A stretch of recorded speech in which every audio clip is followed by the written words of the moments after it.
I'm Damon Fairless.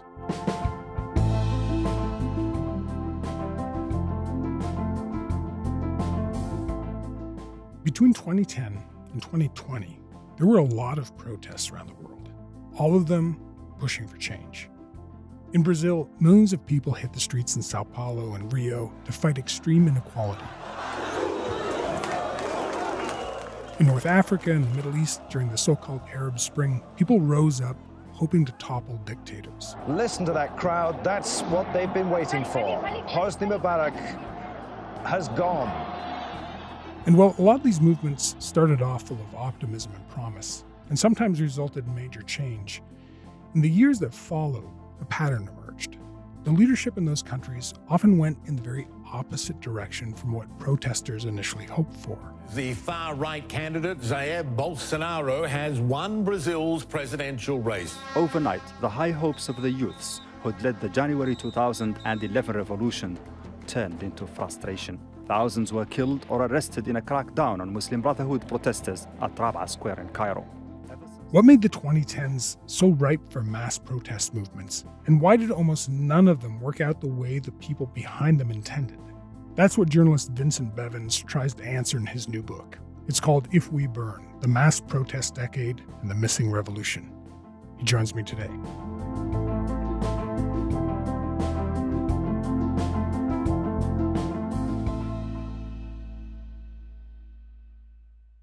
Hey, Vincent, thanks for coming on Frontrunner. Thank you so much for having me. Okay, so you write about protest movements across the world, covering a whole decade, 2010 to 20 roughly. So maybe we can start at the beginning of that decade, just before these movements sprang up in late 2010. Can you remind me what the world looked like back then? Yeah, absolutely. Much of the world, the developed world and the global south, were reeling from the 2008 financial crisis. Not in generations has Wall Street absorbed the number of body blows it took today. The American financial system is rocked to its foundation as top Wall Street institutions topple under a mountain of debt. When you step back for just a many people believing that the governments in the U.S. and in Western Europe, the countries that were obviously most responsible for the crisis, had not done enough to respond to it. And then you had, in the global south, a wide range of dictatorships that even if the U.S. might have, in theory, hoped for democracy in a given region, these dictatorships were often quite close with Washington, and they had been imposing quite severe economic hardship on their people.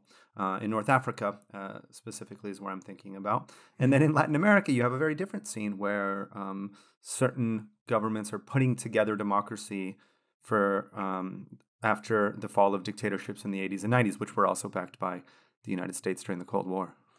So let's get into how you began reporting and thinking about these movements. We'll come back to the Arab Spring, but in 2013, you're in Sao Paulo, Brazil. You're reporting there for the Los Angeles Times, and you're basically right at the center of this mass protest movement that springs up in June of 2013. And actually, you point out in your book, like you were really at the heart of it. Some of this stuff is happening below your flat there. So you're reporting on it. But can you take me back to how this starts in Brazil? Yeah, absolutely. And you're right. My connection to this topic is really personal. It really explodes right around me and very unexpectedly. I mean, really nobody could have seen this coming 1 week, 2 weeks before. It did explode in the middle of June 2013 because at the beginning of June 2013, what you had was a very popular, democratically elected president who came up on the dissident left who fought against the dictatorship. Dilma Rousseff, right? Yeah, Dilma Rousseff, who took over for Lula, former union leader and very popular politician, in 2011. There was an emotional handover of power in Brazil from the country's most popular president to the country's first ever woman president. Tens of thousands braved the rain in the capital Brasilia to wave goodbye to Lula da Silva and welcome his protege Dilma Rousseff. And the mayor of Sao Paulo had been just been elected from the same party.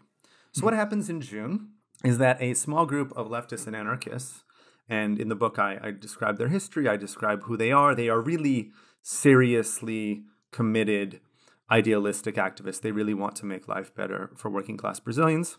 And actually, it's worth mentioning too. Like there's this really interesting connection to the punk scene there in Sao Paulo, right? So maybe you can talk a bit about that too, because I found that really interesting. Yeah, I mean, a lot of them came from punk bands. They came from a strictly moral and selfless idea of what politics should be. They were never going to take any money from anybody else. They didn't believe in leadership. They believed in super democratic structures that like every single person had to agree in order for the group to decide on a given action. And they put together a set of protests in early June against a rise in the bus fare. Now, Brazilians pay too much for public transportation. Brazilians hate it when the bus fare goes up, but also they had just elected a mayor who had promised he was going to rise the bus fare in order to deal with a budgetary problem. And the first 4 protests go sort of the way you expect when a small group of punks and anarchists engage in raucous and direct action tactics. They do shut down the city. They do make a lot of noise.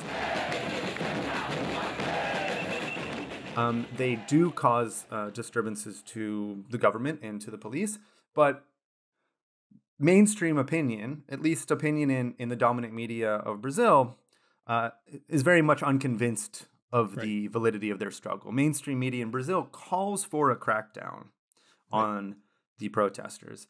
And in a way which echoes many, many other things that I discover when putting together this history of the 2010s, it is the police crackdown that comes which really ignites the explosion. Because the media that asked for the crackdown are shocked when the military police crackdown hits members of their own ranks. When journalists like me, but more importantly, more famously, Brazilian journalists from the most storied and important publications in the country are hit by police repression.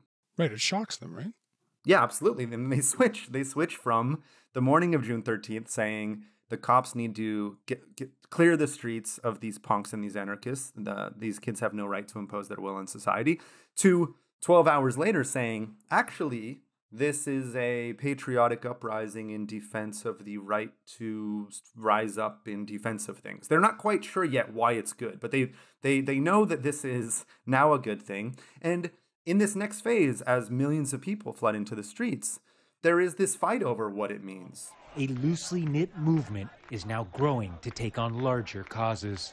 I want change in politics in Brazil. It is not only about 20 cents raise in bus fare. This is one step Brazilians are taking to fight for their rights. I think the sooner we wake up and act, we will be better off. The future of our country is our future. The original group, while they keep insisting, no, it's about transportation, they also don't really believe in leadership. They believe that just sparking an insurrection will necessarily be good. But the insurrection has a particular shape. It's particular people that come to the streets. And often the people that come to the streets come with a different idea of what it should be about. They're often more conservative. They enter into initially verbal, but then ultimately violent conflicts with the original organizers. A lot happens between June 13th and June 20th. And I and a lot of other people spent a decade trying to figure out what exactly happened. But in those 7 days, at the end of those 7 days, the newer, more right-wing protesters, the newer group of people that has entered the streets actually violently expel the original leftists and the anarchists. And in that strange cauldron of political energy, in that bizarre pressure cooker of June 2013, groups are born which ultimately create a new protest movement demanding the impeachment of democratically elected President Dilma Rousseff, and that provide street mobilization for an anti-corruption campaign, which is secretly, but we now know, breaking the rules behind the scenes in collaboration with the United States government to put Lula in jail. And then these same groups of people that are born in the protest explosion started by leftists and anarchists helped to elect Jair Bolsonaro in 2018 and then take office themselves alongside him, alongside probably the most right-wing leader in the democratic world.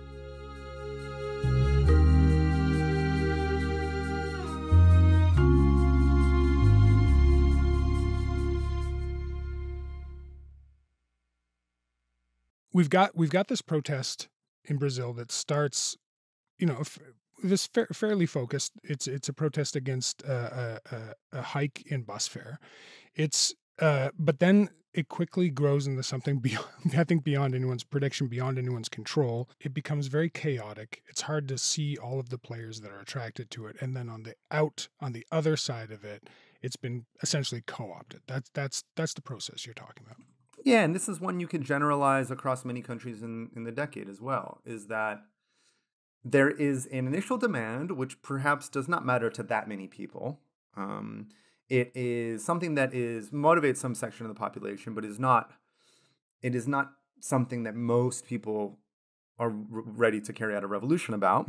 Then you have a crackdown, which generates a huge amount of energy, a huge amount of sympathy for the protest. But in that moment, the protest is so big and so inchoate and so difficult to define that you can kind of show up with whatever idea you want of what the thing is. But inevitably, tragically, brutally, some kind of resolution is imposed upon the thing. And usually it is the groups that were well organized and prepared and ready to take action before the explosion that end up imposing meaning upon what happened. To the extent that a power vacuum is created, to the extent that opportunities are generated, it is not the punks and anarchists that take advantage of them. It is well-funded, already organized Brazilian elites that recognize, oh, the center-left president is weakened a little bit. We can rush back in and insist on reimposing some of the privileges that we lost with the end of the dictatorship. Okay, so I want to talk about a certain component of these that are shared across the different protest movements, and that's social media. So it played a huge role in the Arab Spring. Like, I remember people, calling it the Facebook revolution, the Twitter revolution. A region was gripped with freedom fever, fueled by social media. Protests erupt in Algeria, then Yemen. The peaceful Egyptian revolution had a distinct goal, but no clear leader. Yet from the masses, a handful emerged, including Wael Ghonim. It's generally acknowledged that Ghonem's Facebook page first sparked the protest. Here in Washington and around the world, everyone watched what they are calling the Twitter uprising, an extraordinary act of daring in the country of Tunisia. And this was like a non-ironic, totally earnest, like rose-colored glasses way, right? And you write about this, how we viewed things that came from the internet at that time through those rose-colored glasses. It's obviously really different than how we perceive social media these days. So can you take me back there? Like, how did people perceive internet-born activism at the time? Yeah, and this is something that is hard to remember for those of us that lived through it, and I find nearly impossible to get like Gen Z to believe. When I tell them that in, say, 2009 or 2010, almost everyone from left to right, but it's certainly mainstream media in North America, of the types of outlets that I always worked for, really believed that if something happened because of the internet, more specifically, if something happened because of social media, it was necessarily good. It was going to push humanity forward. And now we believe almost the exact inverse. I mean, if you think about a hypothetical, quote unquote, Facebook revolution now, if you think about a large group of largely young men storming the capital of some country because of a post they saw on the internet, our first reaction in 2023 would probably be, ooh, red flags, rather than this is going to, usher in global democracy. And so this is something that we discovered over the 2010s, that the internet is a tool that anyone can use, number one, left, right, center, reactionary, communist, atheist, Islamist. And two, we didn't get the internet in general. We get a particular type of internet that was shaped by powerful men in California, my home state, that re-engineered a lot of the online experience to maximize their profits. And I think that really matters. Okay, so you've talked about Egypt, and I want to go there for a second. So Tunisia was the first uprising in the Arab Spring, but Egypt really seemed to confirm that something big was happening and that something big could happen, right? So people probably remember the scenes from 2011, like just mass gatherings in Tahrir Square in Cairo, calling for the end of Mubarak's 30-year rule. Egyptians filled Tahrir Square in the center of Cairo, protesting for weeks. These protests have gone on all day long. It's now almost 5 o'clock in the afternoon. It's 2 hours after curfew has begun, but still the square is packed with people, and these protests will likely go well into the night. And, it worked, right? It led to him stepping down. But then if you follow that further out, and this is kind of the thesis of your book, right? You follow it further out, it sort of turns into the upside down, right? Like, how did that pan out after Mubarak is ousted? So, as you mentioned in the case of Brazil, the organizers and activists that put together the protests of January 25th, 2011, had no expectation that they were going to be in a position to even ask for the fall of Mubarak. They believed that they were going to do a protest against police brutality. Hopefully some activists would come out. Hopefully the same group of people that usually come out to the streets would show up and they wouldn't get repressed too violently. They knew that the example of Tunisia should matter a little bit. Anger erupted onto the streets today. Riot police rushing a crowd carrying banners reading, "Yes, we can," using tear gas and then live rounds to disperse them. It was enough to bring down the government and force the nation's president to flee. They hoped that people had been paying attention to this, by Egyptian standards, relatively small and sparsely populated nation in North Africa. You know, Tunisia is not a big reference point for Egyptians, by far the most populous Arab nation. But way more people come than they expect. And then on January 28th, way more people come than they expect, and they end up going to battle with the police, and they end up winning. Egyptians young and old, men and women, pouring into the streets, their numbers growing exponentially. It's a revolution in Egypt now. Just Egypt is enough. We hate these people. We hate all this government. We hate it. We want a complete change. The people on the streets now convinced they're on the cusp of a revolution. Now, at this moment, a lot of people now look back and say, oh, we could have done anything. We could have taken anything. We could have taken over the centers of power. We could have taken over the television station and broadcast out some kind of a revolutionary message. We were prepared for that. We wouldn't even have known how to decide who would do it. So what they did is they took the square, Tahrir Square.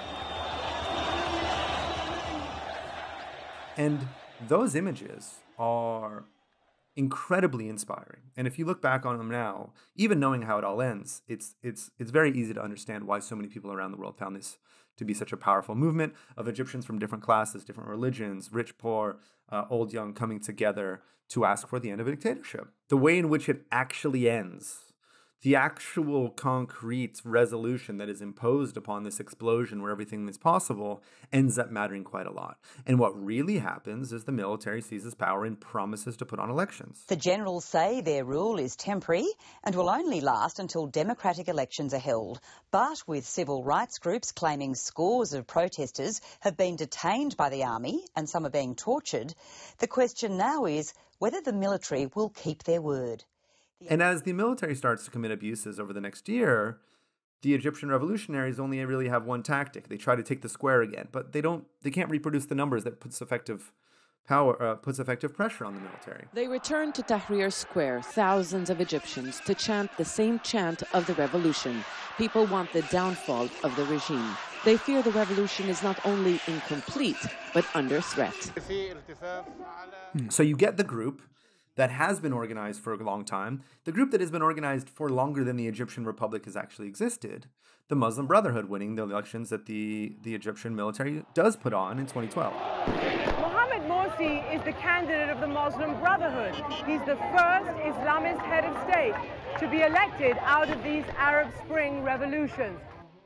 You get a movement in 2013 in Egypt, which pretends to be the same kind of deal as 2011. It pretends to be a grassroots group of young people that are organizing to fight autocracy. And then a protest movement builds out of this. But what happens is this protest movement is used as a pretext for a real military coup, not this provisional kind of 2011 coup. Fireworks and jubilation erupted in Tahrir Square tonight as the military announced it dissolved Egypt's constitution and deposed President Mohamed Morsi after just 1 year in office. It turns out that this apparently grassroots movement had been funded the whole time by reactionary Gulf states, most importantly the UAE, and then Sisi, when he takes power... The shooting started at 7 a.m. as snipers fired from surrounding apartments. A panic started. Problem. Yeah, big problem. Yes.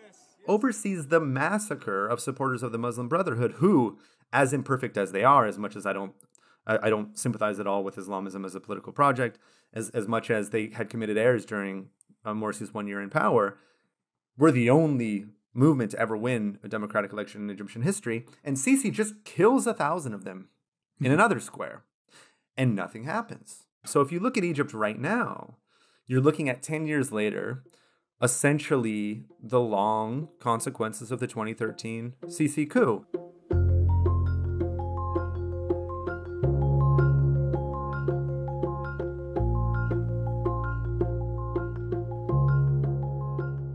I want to talk about what we've learned in retrospect. So you talked to a lot of the movement's leaders after, but I guess before we get into that, I want to understand why at the time this leaderless, horizontalist approach that kind of underwrote all of these protests, why that was so popular back then. Yeah. And I think that, so I think there's a mix of both ideas and material factors. So you do have a pre-existing ideological current on the anti-authoritarian left, which emerges out of, in some ways, the 1960s in the United States and France, that is very anti-hierarchical, that really believes in reshaping power rather than taking power. This is a trend that has existed, especially since the fall of the Soviet Union, seems to cast even further or a longer shadow on the legacy of tightly organized and bloody-minded organizational attempts at changing the world. But in places like Egypt, a lot of the people that put together January 25th and January 28th really would have loved to have a revolutionary party, a large labor union that could go on strike and force the government to give concessions, civil society organizations that could throw their weight behind the movement, or a set of organizations that would help to carry out a true revolution. They just didn't. And it wasn't because they didn't believe in them. It was because they had been destroyed by the Mubarak government. And so you had a particular response that became very easy to do. And you had actors on the streets and in the media seeing structurelessness, spontaneity, leaderlessness, horizontality as good things when maybe they aren't always good things. So you've talked to the organizers, a lot of them in retrospect. What kind of advice do they have for today's generation of young activists? Trying to summarize 200 and 250 interviews is a little bit difficult, but one way that I can attempt to do so is to say many activists, revolutionaries, failed revolutionaries, or revolutionaries that have failed so far came to the conclusion that they wished that they had been more organized before the explosion came. They never expected that it was going to come so quickly and come when it did. And when it did, it came too quickly for them to put together an organization at that moment. They said, essentially, you have to build in the off season. You need to come together with other human beings that share your vision for a better world and create the ways that you can act collectively and democratically no matter what comes. Because what's coming is not what you expect is going to come. You need to create the kind of bonds with other people that allow you to be nimble, but also firm. But a lot of them came to this conclusion that proper collective action means building power with other people. And proper collective action might mean delegation, it might mean some kind of a structure, but that's okay as long as you keep it democratic. You can keep your movement democratic and win if you're prepared for anything that comes. Vincent, thanks so much for chatting with me. It's been really interesting. Thank you so much.